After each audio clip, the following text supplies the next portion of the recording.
بسم الله والحمد لله والصلاة والسلام على رسول الله. السلام عليكم ورحمة الله وبركاته. اسمعوا أحبتي ماذا أعد الله للشام. الأيام القادمة أيام خير وأمن وأمان وبركة بإذن الله. إذا أردت الأمان على نفسك وأهلك ومالك عليك بالشام. الشام بلد الخير، بلد الحق، بلد الخلق الكريم، بلد الملاحم والبطولات وفسطاط المسلمين.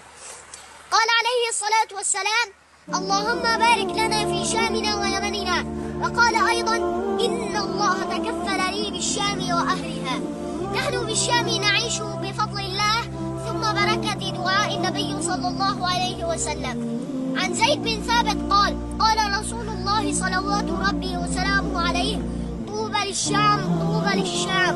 فقلنا: لأي ذلك يا رسول الله؟ فقال: لأن ملائكة الرحمن باسطة أجنحتها عليها. وقال أيضا: بأبي هو وأمي: الشام خيرة الله من أرضه، يجتبي إليها خيرته من عباده. نحن نعيش في خير البقاع، فمن صبر ظفر.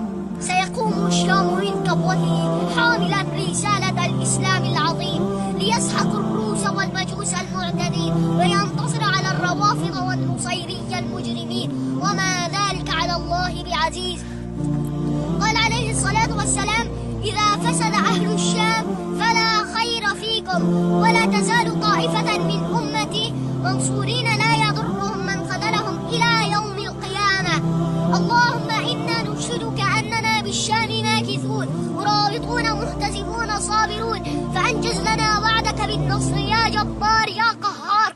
انصرنا على ذيل الخنزير بشار ومن والاه، وارزقنا إحدى الحسنيين، إما الشهادة أو النصر، والحمد لله رب العالمين. ما شاء الله تبارك الرحمن. بوركت يا ولدي يا اسلام.